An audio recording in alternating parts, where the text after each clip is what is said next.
Hello, we're here and we are in a new season.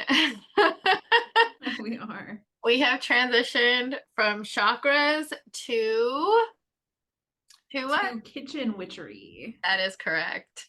And the first round of our kitchen witchery is going to be based in herbs. And so, like, focusing on the herbs as opposed to the spices or the fruits or the other foods or whatever we're going to focus on. There's so many things. As I was looking, there's a bunch of things that are like even food related. Like you were even saying milk, but there's a lot of things like that. I was looking at, I'm like, geez, we like Yeah. definitely need to explore some of those things. Anyway, so Yeah, so yeah, go I ahead. don't know if we have figured out exactly how we're going to go about this. Like, we're doing the herbs this week. Do you Hmm. want to continue herbs for a couple of weeks, or do you want to alternate? So, like, next week we could do like spices, and then the week after that we could do like fruits, and then herbs or whatever. I don't know, whatever you want. Okay. I don't know. We can do, yeah, like whatever you feel, whatever you're feeling. If you're feeling to continue with the herbs and make it, I don't know if it's going to be neat or tidy anyway, because there's always so many herbs. So we'll miss one. We'll miss like cilantro or like chervil, or I keep saying chervil is the odd one, but sorrel or whatever, Yeah. like some like oddball, like we'll miss. And then we'll have to, so even I don't think that like trying to be real neat, tight and tidy with it maybe is the answer, like, because it probably won't be in the end anyway. Do you understand what I'm saying? Yeah, I guess. So do you want to, so we can pick anything Yeah. next week? Like just Oh, like, okay. yeah, like, but you tell me what topic it's going to be and then I'll pick those two too. So we stick with a single, like so like if you say like I'm feeling fruity next week, then we'll both bring like fruits to the table next week. Oh, okay. Or if you say I'm like feeling like we should do a spice next week, then we both do a spice next week. Okay. Do you see that, or do you not like that? Would you rather do? Yeah. So just like play it by ear until one of us speaks up and says like what they want to do. Yeah, well, Okay. that sounds like loosey goosey now that you said it that way, doesn't it? I Hmm. mean, that's kind of what like you're saying though, right? Like just Well, kind I of was just, yeah, whatever like I you're was just saying, feeling. well, like, yeah, I guess like if, yeah, we could have a rotation. We could form like categories and have like a rotation. So like that's something we've liked in the past, is a good rotation. Yeah, so that was what I started with. Like, do you want to rotate each week or do you want to stick with like herbs for a couple of weeks and then No, let's rotate to something rotate. else? Let's do a Okay. rotation. Okay. Yes, let's Okay. not do loosey goosey. Let's do an actual Okay. rotation. Okay. I mean, it doesn't matter, but just like so that I Yeah, can start thinking about it, you know. sure. Okay. Okay. So Um, and guess who's gonna start? Raven's gonna start. I'm She's gonna gonna because start. she's gonna be, yeah, she's gonna do hers first. Yay. Yeah. Okay. Okay. Oh, you have to give me permission. Oh, of course I do. Uh-oh, wait, hold on, wait. What do I need to do here? Not that. I need to. There we go. It says all participants can. Are you sure? Let's see. All You participants. answered it? Oh, now I can. Yeah. Okay. It said that I had to like request permission. Okay. All right. Yay.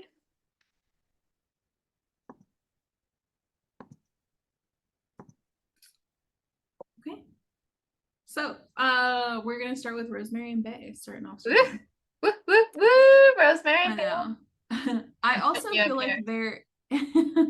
I feel like there's a lot of um there was some lore, so we're gonna get into the lore, but there's a lot of like magical uses for these. And I tried to narrow it down, but we'll talk about that later. Okay, so starting off with Rosemary. I love your whole thing, by the way. It's nice, right? I like it. Yeah, thank you. I tried to go for like a recipe card I love like it. look. Yeah. Okay, so botanical name Rosmarinus officinalis. The parts used, the leaves and like the twigs. Folk names, compass plant was a big one. polar plant, compass weed, I have compass plant there twice, that's okay. And then incenser, because it is often used just burned as like loose incense, and so it was called incenser for a while. So let me move my little video here. In the 16th century, I love this. It was believed that rosemary would only grow in gardens where the woman was like the head of the house. So oftentimes if a woman, our stuff is, oh my gosh, you are gonna die. Oh my goodness. I swear we are so like, I swear this is so funny. Every week there's like carryover. I know. You're gonna die. So often if rosemary was growing in a garden, the husbands were known to like stomp it out because they didn't want people to believe that the woman was like the head of the house. Okay, so let me tell you the other name for rosemary too. The Latin name, that's what I was kind of looking up, is Salvia rosmarin, whatever that first one. Is that like a specific one? Salvia rosmarinus is like because like when you just look up like what's the common rosemary is Salvia rosmarinus, or you can do rosmarinus. There's like two ways to say it. So this is the only salvia that's not a sage. Like I looked up all the salvia, so it's so rad because I'm doing sage. So I thought it was because there's clary sage and then all these sages, and then Salvia rosmarinus is the only other one in that like salvia like family that we would be talking. It was rad. Anyway, I was like, oh my gosh, it's so connected. So are these two different types of rosemary, or is one like no? Okay. No, it's just how they have two different Latin names for it. It's the same rosemary. It's rosemary. Okay. Yeah. Anyway, go ahead.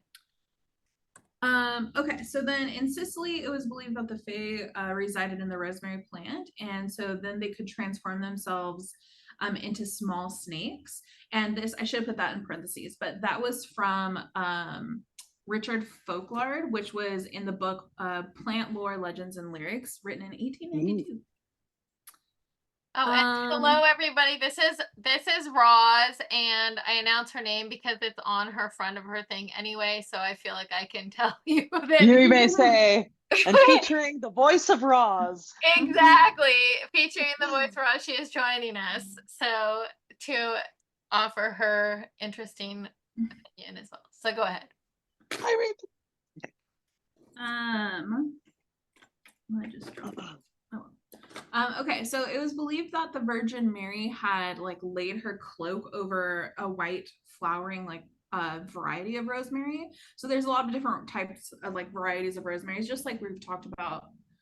A bunch of different plants have like all different varieties, which is why I asked you the name of that other rosemary. I thought it was like a different variety, but she had laid her cloak over this variety of rosemary that had white flowers, and it was believed that when she laid her cloak over it, they had turned blue. And so there was this like myth that that's where the name rosemary came from, was like Rose of Mary, although that's not true. We now know that it's Latin ros, which means dew, and then marinus, which means like of the sea. Wait, let me see something real quick. Oh yeah, and that's where I got like this. That's tied into this name. Okay, so it was believed that you could take and name like a small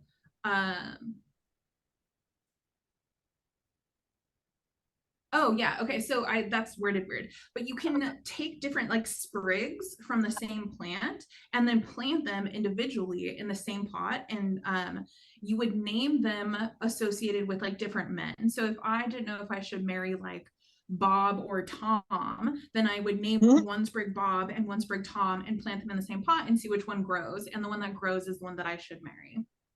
My pot they die. That's ideal, actually. So then It was also said that a girl could put a dish of flour underneath a rosemary bush on Midsummer's Eve, and then in the morning she would come out to it, and their initials of her like future husband would be written in like the flour. So it was believed that Rosemary communicated the like who she should marry. So two different lores, but around the same thing. We've also talked about before how a lot of the like folklore is associated with like love and like marrying and stuff. So in the 14th century, they actually used it on thieves. So they would dig up the plant, and then they would take the root and the like leaves, the stem, the whole plant, and they would not simmer, but they would put it in wine vinegar, and they would let that sit for I think like a week, and then they would wash the thieves' feet with it, and it was believed with like the sap. So the sap of like the rosemary plant, you know, sometimes when you break it, it's kind of sappy. And so the whole plant, essentially, you would wash his feet, and it was believed that that would like take away his ability to commit further felonies. So medicinal, it's a carminative, aromatic, antispasmodic, antidepressant, rubefacient, parasitic, antimicrobial, astringent, emmenagogue, nervine stimulant. So lots of stuff. It's really good for headaches. It's good for cleansing the mouth and gums. So you can make like a mouthwash with the leaves, and it's supposed to help with your gums. It's also really, really good for hair regrowth. I actually looked up a lot of these studies last year. Because after COVID, you know, one of the really common side effects of COVID was hair loss. And so I was like, I felt my hair thinning, and I was like, there has to be something that I can do. And I had heard about rosemary. So I went down like this empirical article rabbit hole. And essentially all of these components of rosemary, so the antioxidant, anti-inflammatory, antimicrobial, together is very, very, very similar to like what is in Rogaine, the minoxidil. And so there's article after article after article that talks about this, and it shows that it works just as well as Rogaine. And so if you are looking to do, so I do like a rosemary spray, and I think that it worked. I mean, my hair is not really thinning anymore. So I would boil rosemary to a very slow boil. So take like a pot of water, throw like a handful of rosemary in there, or like a handful of like sprigs.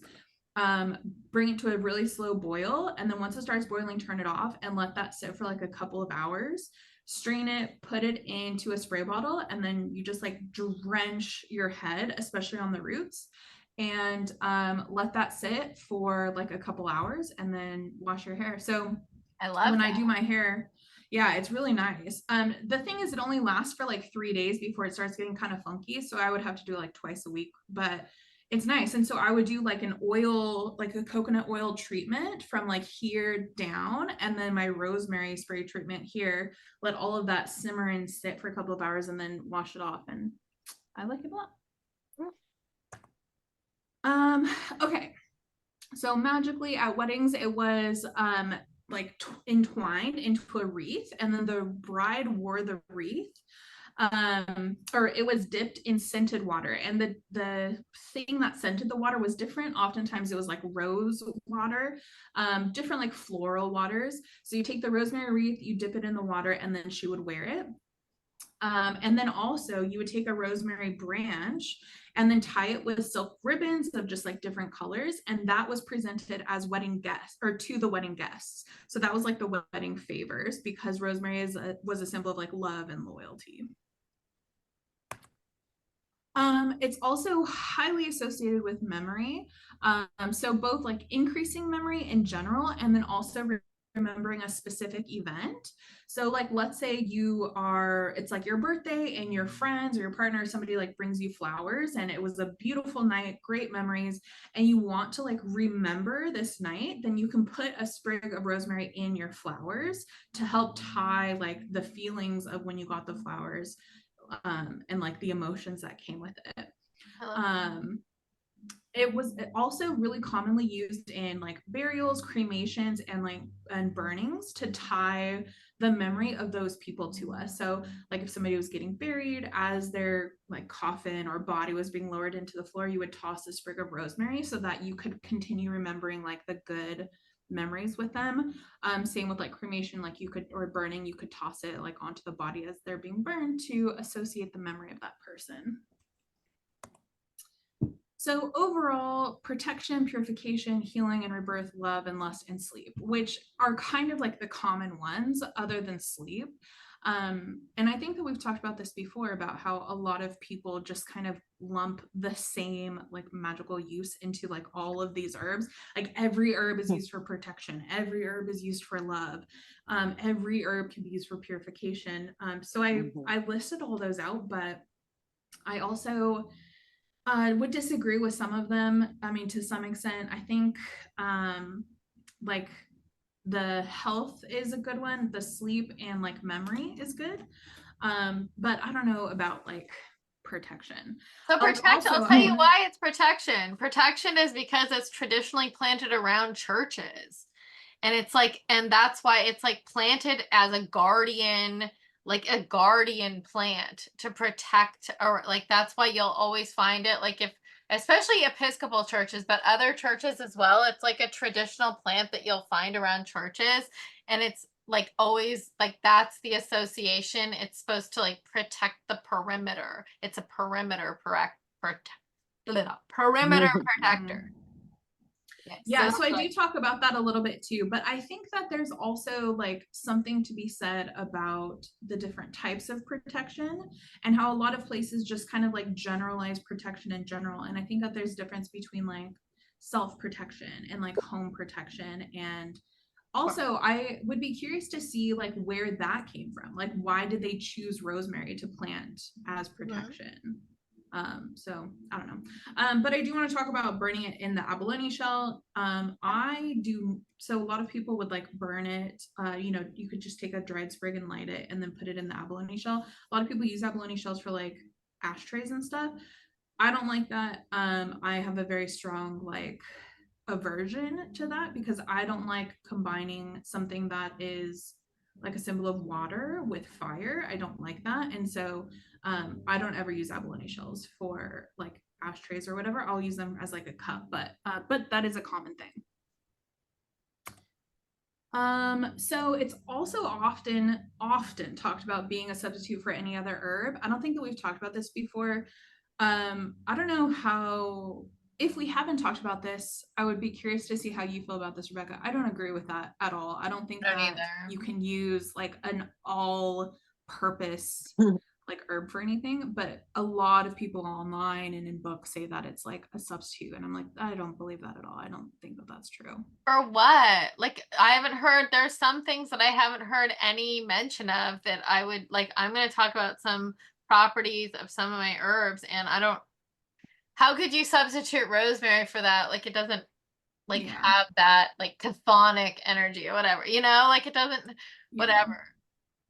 I'm very much a proponent of like you can use what you have, but I think that it takes some like some thinking, because like if you want to do something and you don't have the like specific herbs that you're looking for, like you can kind of go around that, like you can find like a way around that. But I don't believe that any one thing, whether it's herbs or like candle colors or anything, I don't really believe that you can use like one specific thing to cover all the others. You know, it's just weird. Like, so you can use it for like love and like banishing. It's weird.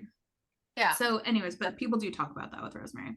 So you can burn it to get rid of negative energy. I very much do associate it with like cleansing. I don't personally associate it with like protection necessarily, but I mean, obviously there's a lot of some history about that, but I do associate with like cleansing. So you can hang bundles on doors to keep out bad energy, which is referenced in practical magic. I'm sure everybody is very familiar with that. And so that's how I don't see it as protection, but I do see it as like cleansing. You can stuff a healing poppet with dried rosemary for like the different medicinal purposes. You can also, some people would mix juniper berries with rosemary leaves and burn it as like a loose incense in a sick room. So like a room where people have been sick, to promote healing and like recovery. I like that. Yeah, and then correspondences. So it's supposed to, people say that it's masculine because it's protective. I think that just because something is protective doesn't make it masculine. I would argue against that, actually, which is why I put the question mark. And I also think that most herbs, if not all herbs, tend to have a very feminine quality. Like I associate herbs in general with femininity. I think that working with herbs is a very feminine thing. Not to say that like obviously men can't work with them, but I think that even men who do work with herbs, it's a very feminine thing because herbs have traditionally been used by women. And then elements of fire. Too, like they're like totally biodynamic situations. They're like totally touched by the sun and the moon.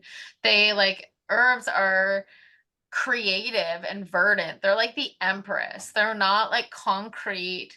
They're like these beautiful, like every bit of like their like beautiful, amazing geometry is like Mother Nature. It is Mother Nature. That's why they are feminine, I think, is because that's what we're dealing with. We're dealing with the bounty and beauty of Mother. So what would you associate with father? Or like, oh, so if our world, America, patriarchy, a triangle, anything that's a corporation. Okay, wait, let me rephrase. Yeah. In the magical realm, what would you associate with like sorcery, like any of those like structured like traditions that are like super structured with like somebody at the top like dictating top down information, like having like keys to like the information that only like the selected few, and like usually they do have like some sort of patriarchal bent to them. Like I love all interesting. That. Yeah. So let me ask you, we're kind of getting off topic, but okay, I think it's interesting. So let's say that there is a group, whether it's coven or otherwise, that has a high priestess. Would you associate that as a masculine structure? It depends on, yeah, it could be. I mean, women engage in masculine power structures all the time.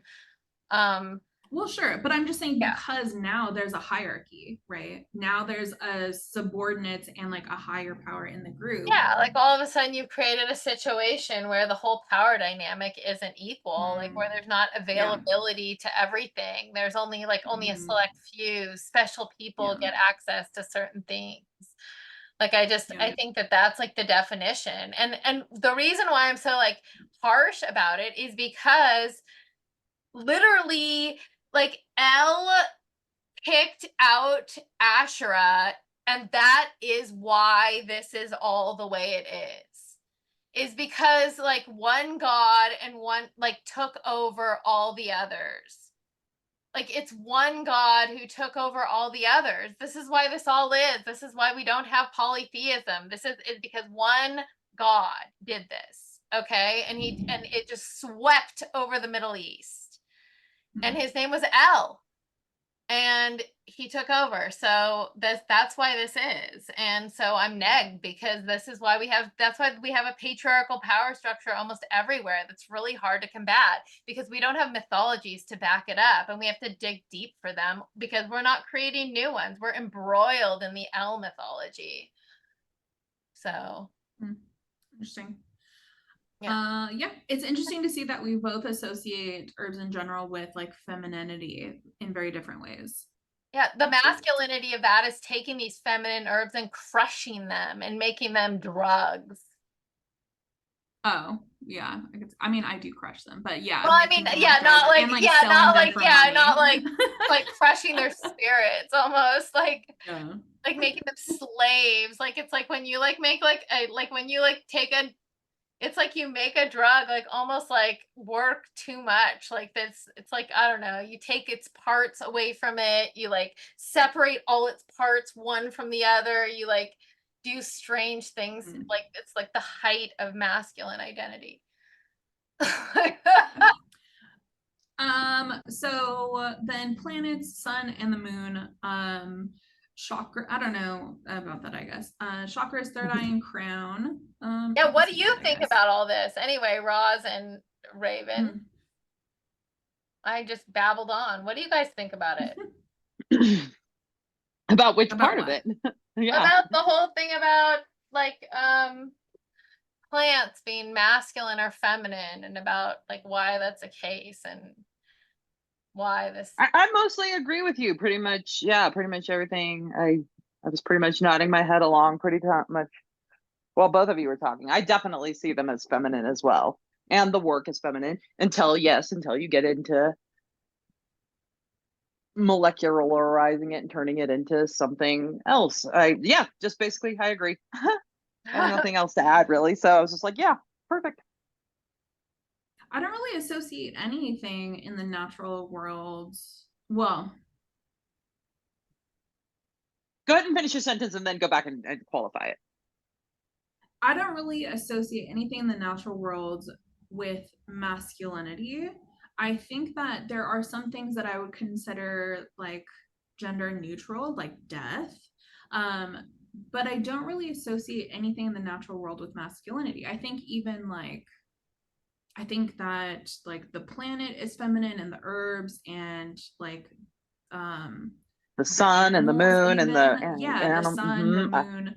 A lot of people associate like sun with masculine and moon with feminine. I think that it's all very feminine, and I think that the heat and the cold and the rain and the snow and the sunshine is all very feminine, or like I said, gender neutral, like having to in the animal world, like having to kill so that you can feed your cubs. I would also see as very feminine because you're feeding your cubs. That's like a feminine thing. So yeah, I don't know if I really associate anything in the natural world with masculine. But I think I agree.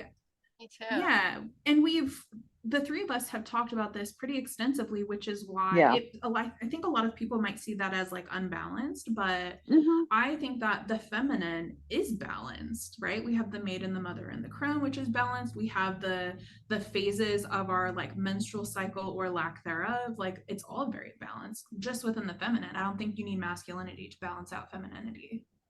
No, I agree. I don't even necessarily think it's the opposite, therefore the balancer to femininity necessarily.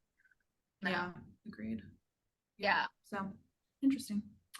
Okay, and then zodiac Aries, which I don't really have a feel about that. But yeah, so those are our correspondences. Yeah.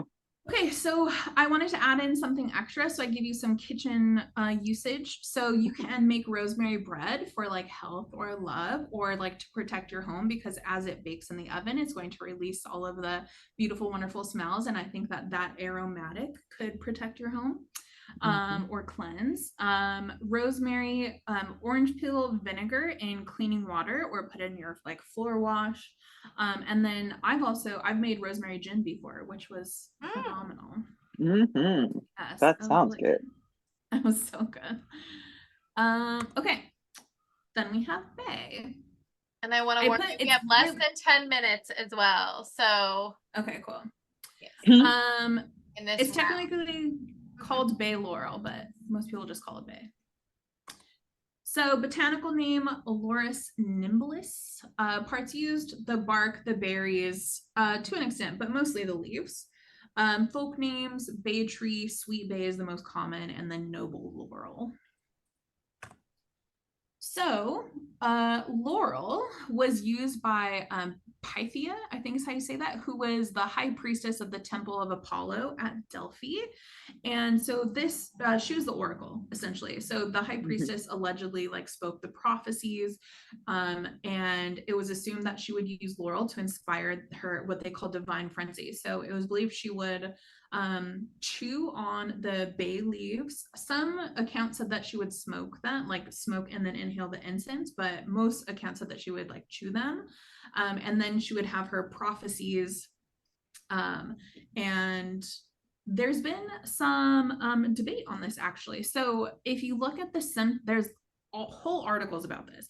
So if you look at the symptoms that she had and like the accounts of what was said after she consumed the laurel, it can't really be attributed to sweet bay. So the effects that we see with consuming or inhaling bay is not the same effects as what would be said, what Pythia like went through. And so a review of like toxicological literature highly suggested it was actually oleander. So oleander causes the symptoms that were described in all of these like old texts. And oleander was often used under like was called laurel. So there was a misconception for a while. People thought that bay was associated with the Pythia, but it's actually oleander, probably. I mean, we'll probably never know for sure, but it's probably oleander. Well, and the leaves are they're fairly similar in look. They do. I was thinking the same thing. It's not like they have like, it's not like they have like leaves like cilantro and like. Yeah, and then we're going, yeah, this is bay. Exactly. Actually, we're calling this bay now.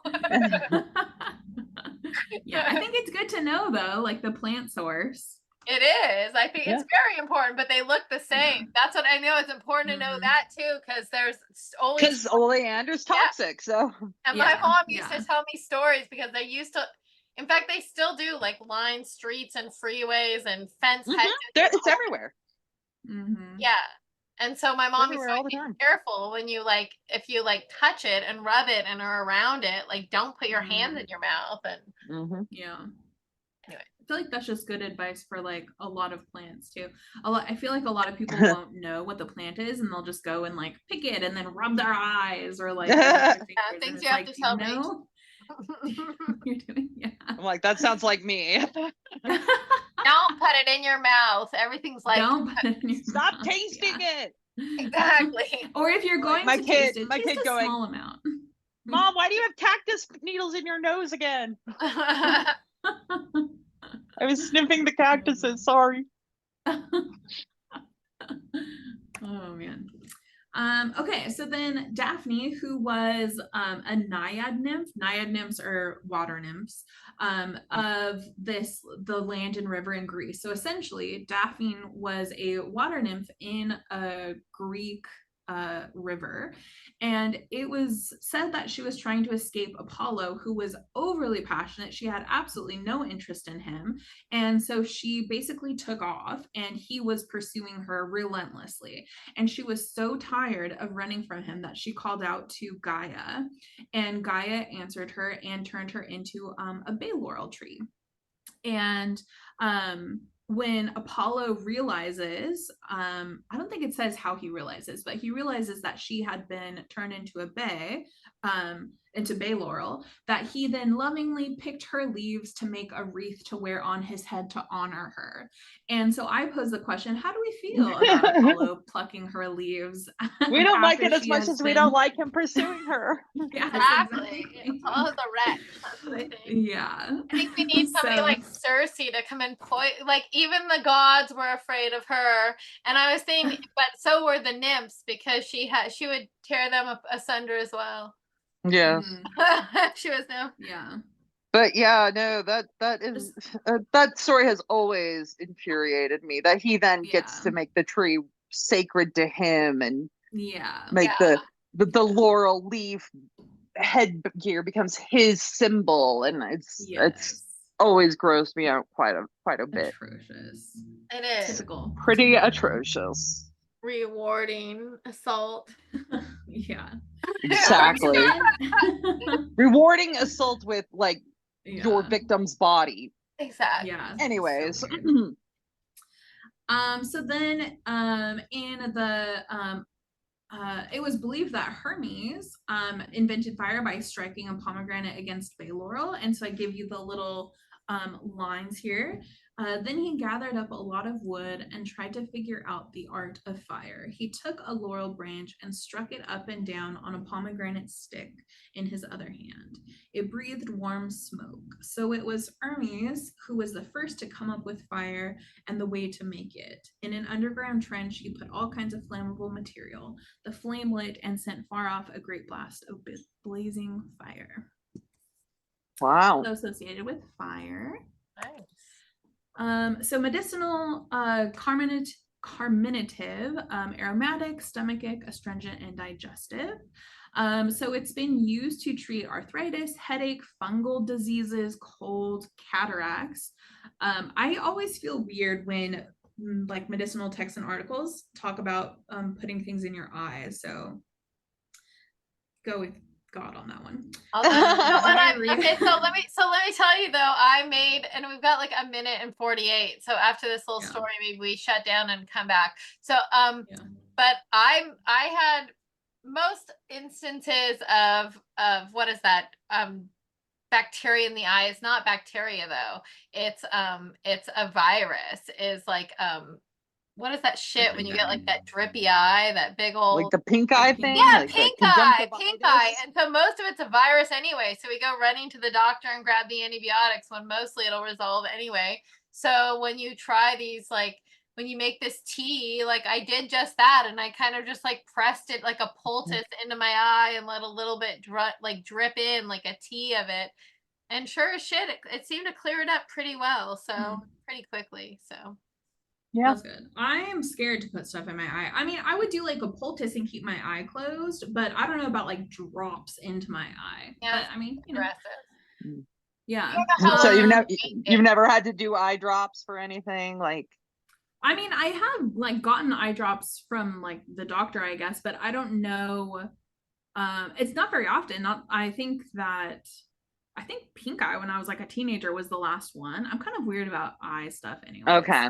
Yeah, that's right. But yeah, I think I could touch my eye, but I don't know. I'm so afraid of like putting something in it that's gonna like scratch my eye or like cause blindness or something. I don't know.